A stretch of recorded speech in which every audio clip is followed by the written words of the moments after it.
Bien. Ok. Vamos a hacer una introducción a lo que refiere los primeros pasos a los métodos de diseño, ¿no? Es decir, si bien tenemos ya un avance que han visto en la cátedra de vías de comunicación, vamos a hacer una especie de introducción general donde lo que vamos a ver es un poco tanto los parámetros como las variables que tienen en común cualquier método de diseño de pavimentos. Nos vamos a enfocar a el diseño de pavimentos flexibles y vamos a hablar un poco en la tendencia de este año 2021 y un poco lo que se viene en materia de diseño de pavimentos flexibles.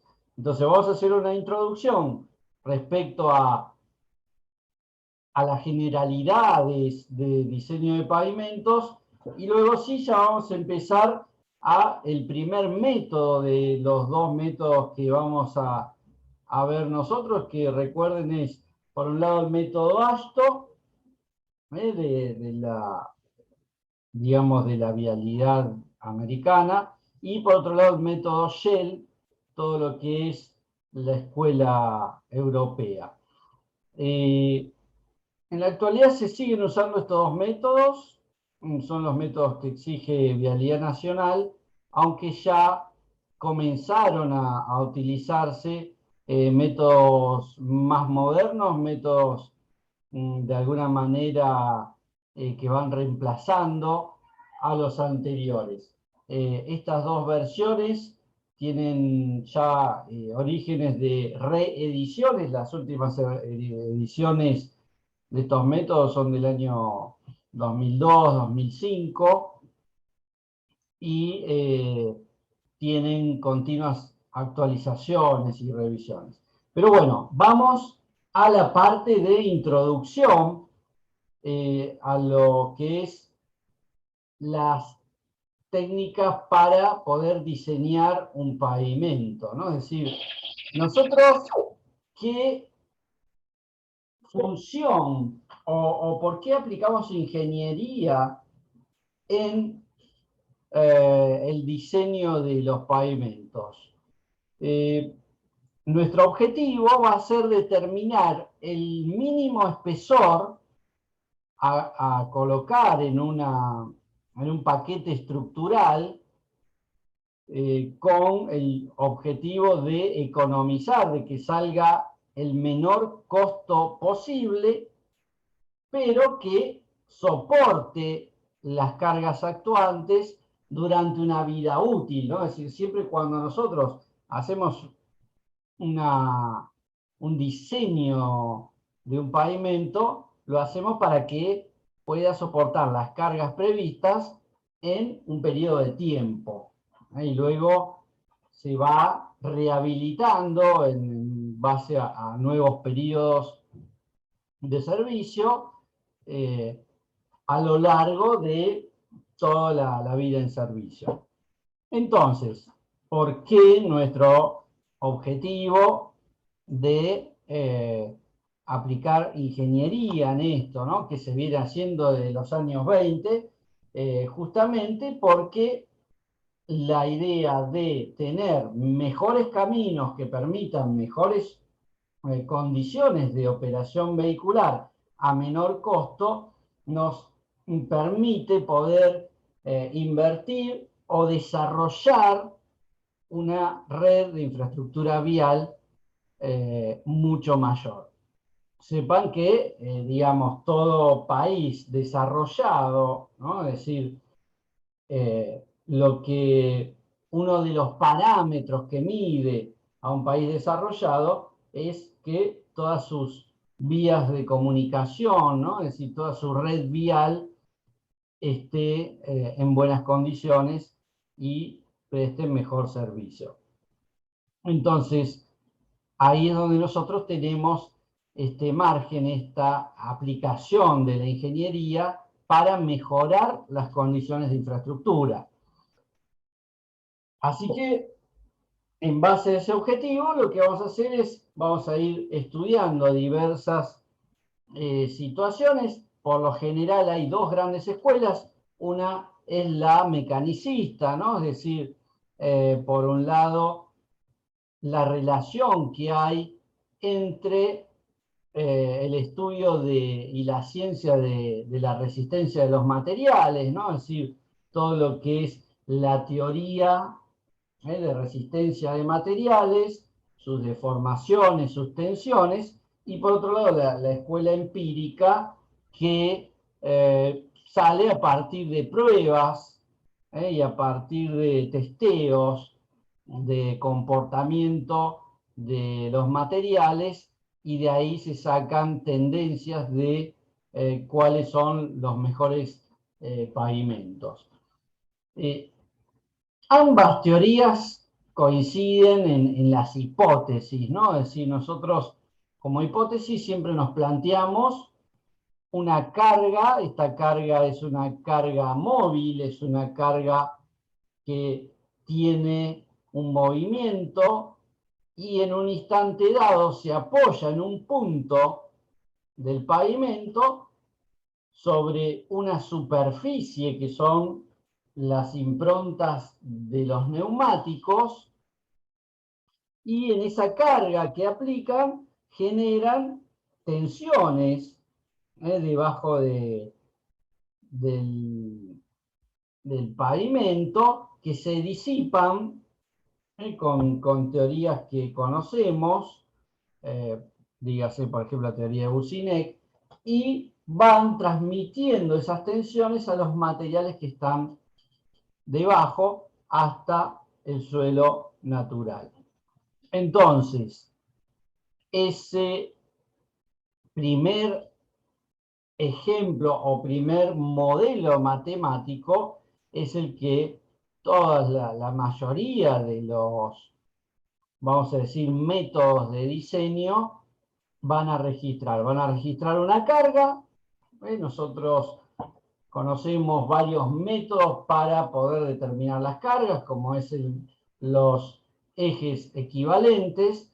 Registran un comportamiento de los materiales, que sería el paquete estructural, y un soporte de la base de apoyo. En base a la relación que hay entre esos elementos, me va a dar la necesidad de una resistencia de los materiales del paquete, una resistencia de los materiales de la capa de apoyo, una precaución que hay con la composición de las capas, y eso es lo que nos va a dar la posibilidad de tener ahorros en infraestructura para mejorar y poder invertir más. Algunas situaciones que tenemos en cuenta y que están ya de alguna manera estandarizadas, y de hecho hay metodologías, es el análisis de las cargas, ¿no? Es decir, uno de los datos de entrada más importante son las cargas por eje. Siempre decimos que las cargas que actúan sobre el pavimento no hacen daño por sí solas, ¿no? Es decir, bueno, viene una carga con un peso importantísimo y va a generar sola ese daño. No, la falla de las estructuras de pavimento son fallas de fatiga, es decir, fallas de acumular una cantidad de pasadas hasta llegar a la rotura. Es decir, el tipo de deformaciones que tenemos se producen roturas cuando el material llega a la fatiga, es decir, se ha cargado tantas veces que el material termina llegando a la rotura. Entonces, cargas estandarizadas, con los métodos que ya conocemos, y cómo actúan en lo que llamamos el efecto de fatiga de los materiales. ¿Cómo es este proceso de rotura? Ustedes ya lo conocen, ¿no? Es decir, en el pavimento flexible, nosotros estamos cargando en un punto. Cuando se produce esta carga, se produce una deflexión, es decir, una deformación muy pequeña, casi imperceptible, donde las tensiones debajo de la carga en la fibra superior del pavimento asfáltico es de compresión y en la fibra inferior es de tracción. Y esta deflexión que produce el pavimento me genera digamos, unos pocos espacios fuera de la aplicación de la carga, justamente cuando se produce una inflexión, cargas de tracción en la fibra superior y de compresión en la fibra inferior. Entonces, el pavimento se ve sometido a tensiones de compresión y tracción continuamente. Eso, a lo largo de la cantidad de veces que pasan las cargas, produce la fatiga del material. Entonces pueden aparecer fisuras, pueden aparecer deterioros causados justamente por ese efecto. La mayoría de los métodos de análisis utilizan, ya sea de forma matemática o de forma empírica, la teoría de las capas elásticas, es decir, tenemos un sistema, ese sistema tricapa, donde tenemos capas ligadas con cemento asfáltico, es decir, capas de concreto asfáltico, las capas no ligadas, que son los suelos, y la base de apoyo, que es el suelo natural de apoyo, que es la subrasante.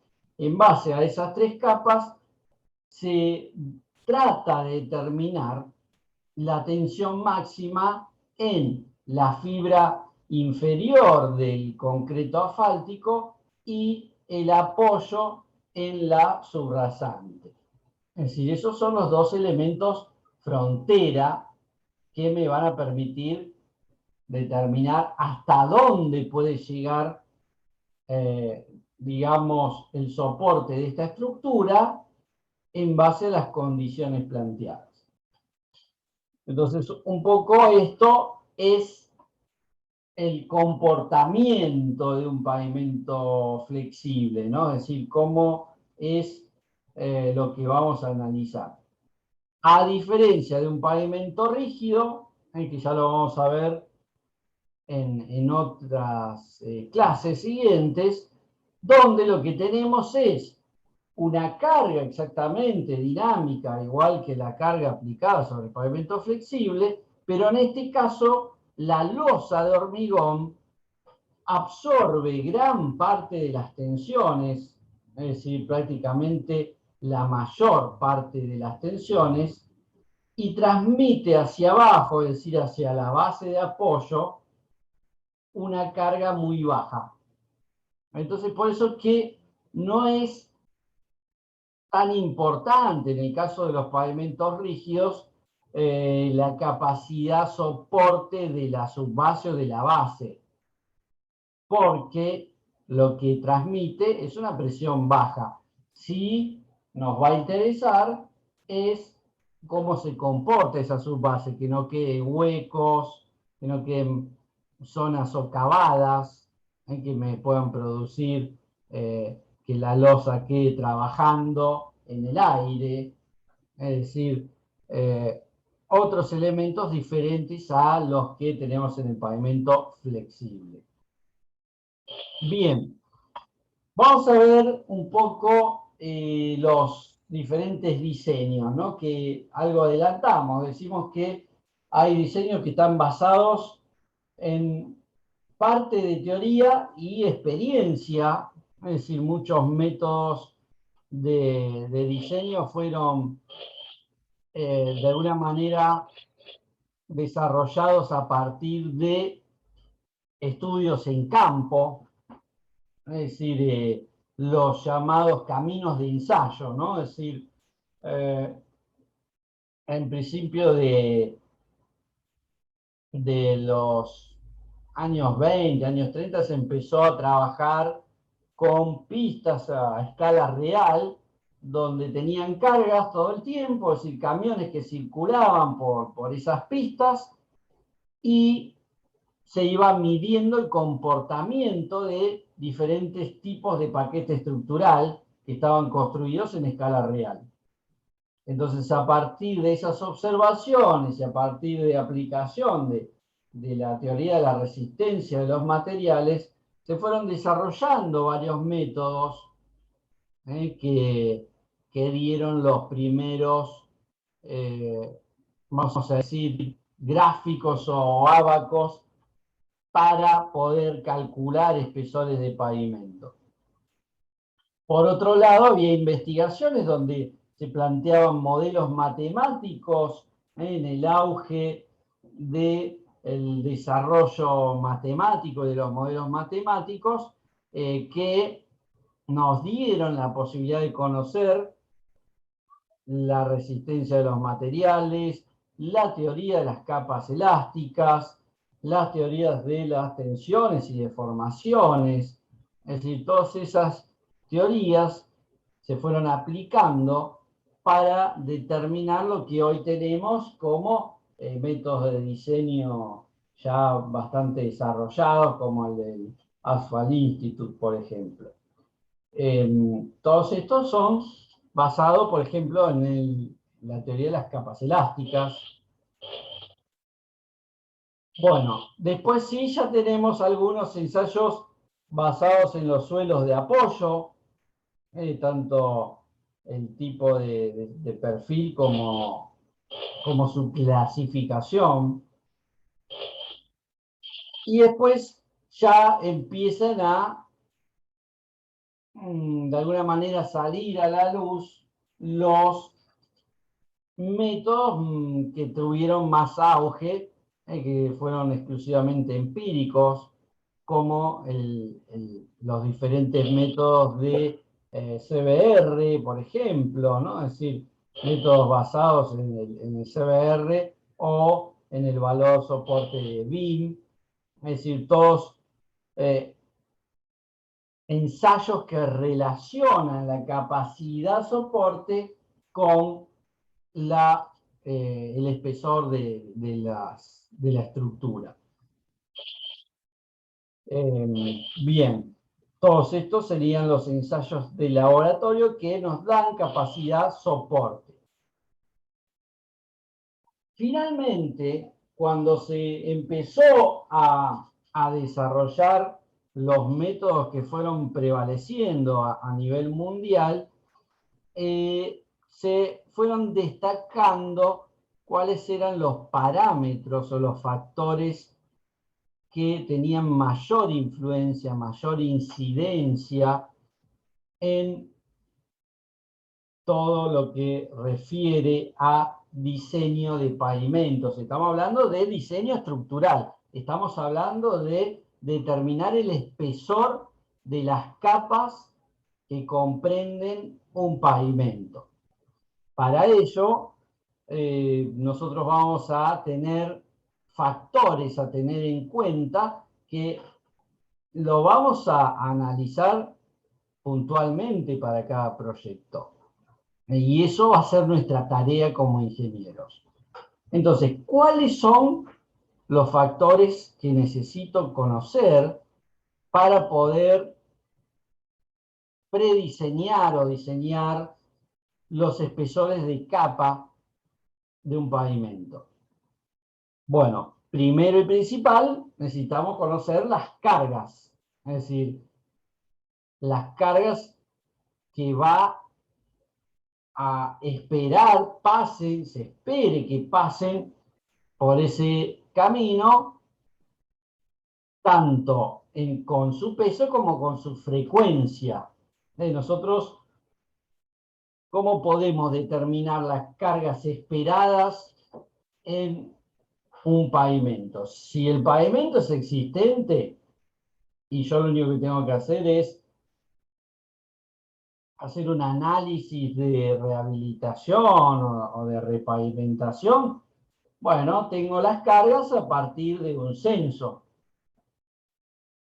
Tengo inclusive hasta censos de carga, donde yo lo que hago es poner una balanza móvil y medir todas las cargas. O puedo tener un censo volumétrico con clasificación, donde yo puedo determinar el tipo de vehículo que pasa, cómo se segmenta y cuál es el peso de cada uno de esos vehículos, y de esa manera determinar el tránsito. El tránsito es todo un tema, yo les diría prácticamente aparte, que ustedes ya conocen y que les vamos a proveer nuevamente los apuntes para que repasen ese tema, que es el tema de los ejes equivalentes, los ESAs, ejes equivalentes a 8,2 toneladas, que es la carga estándar de un eje simple. Con lo cual el tránsito es algo que de alguna manera ya conocemos o ya hemos visto y que no va a estar introducido en esta clase. Sí tienen una clase especial para eso, inclusive tienen apuntes de cátedra específicos como bibliografía, por ejemplo, en el libro de diseño de pavimentos flexibles, la guía ASTO, en su versión del año 93, tiene el apéndice donde les explica cómo hacer el cálculo para el tránsito, o bien pueden tomar los apuntes de nuestra cátedra. Respecto a la resistencia de los materiales, ¿qué es lo que necesitamos? Inicialmente necesitamos 2 o 3 factores que debemos conocer. Uno va a ser lo que nos da la calidad o el desempeño que tienen los diferentes capas que conforman el paquete estructural. Entonces, para ello yo voy a necesitar los módulos resilientes de cada capa o de cada material. Voy a necesitar sus condiciones geométricas, el espesor, si está de alguna manera, si es homogéneo y si está previsto para esas cargas. Voy a necesitar conocer algunos ensayos sobre esos materiales, dígase valor soporte, módulo resiliente, algunos mediciones con ensayos no destructivos, es decir, todo lo que me pueda brindar información de los materiales. A ver, nuevamente, si la ruta no existe, tampoco tengo tránsito y tampoco tengo materiales. Entonces, ¿qué hago? Lo que voy a hacer es, para el caso del tránsito, hacer una estimación del tránsito previsto, una estimación de la cantidad de vehículos se espera vengan por este nuevo camino, y eso va a salir a partir de ¿qué? Va a salir a partir de un modelo de asignación, es decir, una parte o un tramo nuevo en una red hace que los vehículos se desagreguen y tengan una asignación a este nuevo camino. Lo mismo con los materiales. Si los materiales van a ser materiales a construir, entonces puedo poner yo como límite de diferentes o calidades o módulos de las mezclas que van a ser necesarias para este diseño. Si tenemos, sea la ruta nueva o no, las condiciones naturales donde va a apoyar esa estructura de pavimento, esas condiciones de subrasante, tenemos que tener estudios de campo para analizar esas características. ¿Y cuáles son esos estudios? Valor soporte, clasificación, ensayo de compactación Proctor, de características de constantes físicas, las granulometrías, es decir, todo lo que nos pueda caracterizar los elementos naturales que van a dar soporte a mi estructura. Y algo que se viene incorporando ya en los últimos años y en los métodos, los nuevos métodos de diseño, son las condiciones ambientales. Es decir, las condiciones de presencia de humedad nos puede generar infinitos factores o problemáticas que tenemos que tener en cuenta también sobre el material. Bueno, entonces, como les decía, tenemos ensayos de diferente tipo. Así comienzan las primeras ecuaciones a partir de las observaciones en campo, ¿no? Es decir, se plantea que un sistema tiene una relación en base a las observaciones empíricas, donde se plantea que el logaritmo de la cantidad de cargas que hay, es decir, de los ejes que suceden, van a estar igualados a lo que es, por un lado,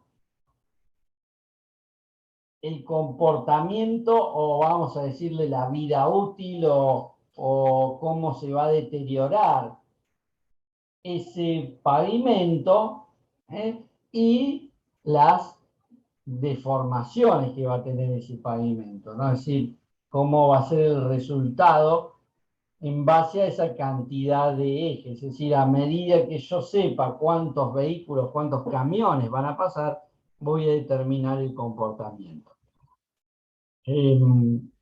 Las primeras ecuaciones que se plantearon de diseño flexible fueron ecuaciones que tenían de alguna manera en juego o en análisis el tipo de camión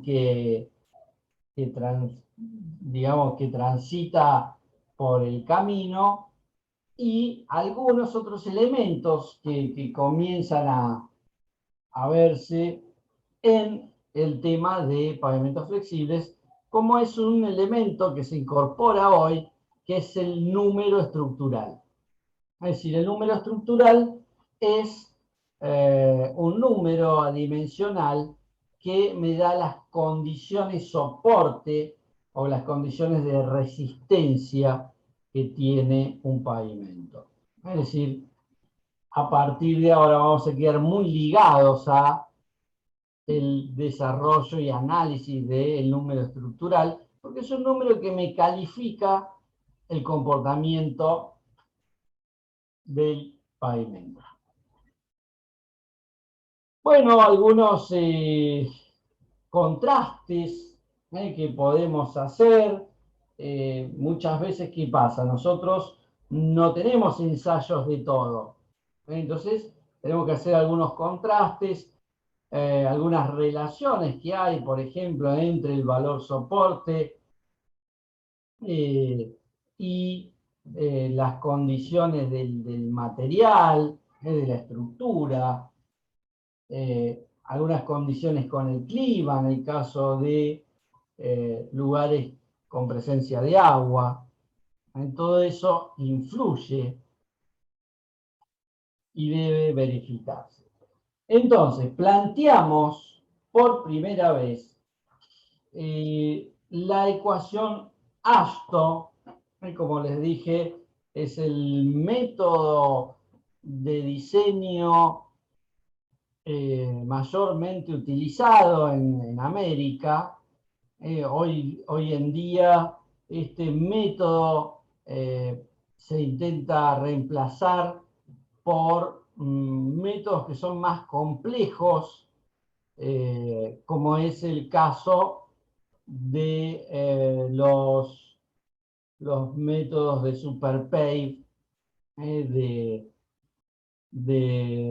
posibilidades de hacer un diseño de pavimento a partir de ensayos que requieren de equipos costosos y tratan de reproducir de mejor manera el comportamiento del pavimento flexible en servicio, pero también nos implica conocer una gran base de datos del proyecto. Es decir, yo necesito conocer historiales de cargas por eje, de comportamiento de los vehículos. En cambio, los métodos que se vienen usando hoy no tienen esas incorporaciones. Fíjense, esta es la estructura del método ASTO, el método, digamos, muy utilizado. La estructura, para que ustedes ya la conozcan y muchos de ustedes ya la saben, son 4 elementos en una fórmula. Estos 4 términos tienen variables y estas variables, cada uno de estos términos da lugar a situaciones en las cuales va a estar sometido el pavimento. Tenemos 4 funciones. La primera es una, vamos a decir, situación estadística, ¿no? Lo que tenemos es el grado de certidumbre o el grado de confiabilidad que tienen los datos que le estamos ingresando. Es decir, ¿qué tan seguro estamos de que la cantidad de camiones que venga sea exactamente esa? Porque no lo sabemos de entrada, vamos a tener que hacer algunos cálculos. Entonces, en base a esa confiabilidad, es como voy a poner dentro de la ecuación un término que tenga que ajustar los datos de entrada. Esos datos son justamente el logaritmo de esas. Y voy a tener como desvío estándar y el Z sub R como las condiciones variables a tener en cuenta. Estos valores de ZR y S sub 0 son valores que con la experiencia nosotros ya vamos a tener, ¿no? Por lo general son elementos ya conocidos para el caso del primer término. El segundo término lo tenemos en base a el número estructural. Es decir, conociendo el número estructural, conocemos este segundo término. Pero bueno, paremos acá. ¿Qué es el número estructural? El número estructural en un pavimento es un número adimensional que nos da, digamos, el nivel de resistencia que tiene ese pavimento. Es decir, por lo general, el número estructural va a estar dado por el espesor de la capa multiplicado por el coeficiente de aporte del espesor de la capa. Entonces,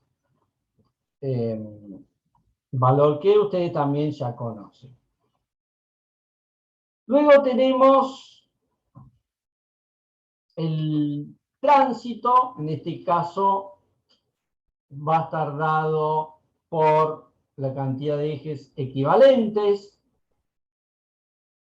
Bueno, como les decía, la confiabilidad y el desvío estándar se los va a ir dando la experiencia a medida que vayan trabajando, algunos ejemplos. Es decir, bueno, confiabilidad me va a dar el 80% y el desvío estándar el 0,49. Luego vamos a tener qué pasa con la subrasante. Para eso vamos a hacer ensayos de laboratorio. Nos vamos a llevar material al laboratorio y lo vamos a ensayar. Le vamos a sacar digamos, el módulo resiliente y determinar qué tipo de material tenemos. Acá ya comenzamos con la teoría de el cálculo ASTO. Es decir, ASTO lo que me hace es, además de ir verificando el paquete completo, luego verificar capa por capa.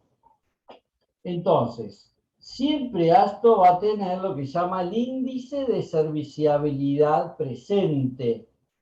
El índice de serviciabilidad presente es un valor que va entre 0 y 5, donde 0 es muy malo y 5 es muy bueno. ¿Cómo es el comportamiento de un pavimento frente a la vista del usuario? Eso es el índice de serviciabilidad. ¿Cómo veo yo como usuario poder transitar este pavimento? Eso está dado en base a varios cálculos de deterioro, como puede ser el deterioro de un pavimento a partir de la rugosidad, del ahuellamiento. Entonces, en base a eso, lo vamos a ir calificando el pavimento. Nosotros, para nuestro caso, vamos a tomar 4,2 como nivel de serviciabilidad final y 2,0 para, digamos, serviciabilidad mínima. Es otro punto más, en este caso, únicamente utilizado por el método ASTO. Bien, y los materiales voy a necesitar el módulo resiliente y resistencias del material. Drenaje, por supuesto, conocer el comportamiento del agua, cómo afecta al comportamiento del suelo. Bien, vamos a ver si encuentro por acá el método ASTO ya más desarrollado.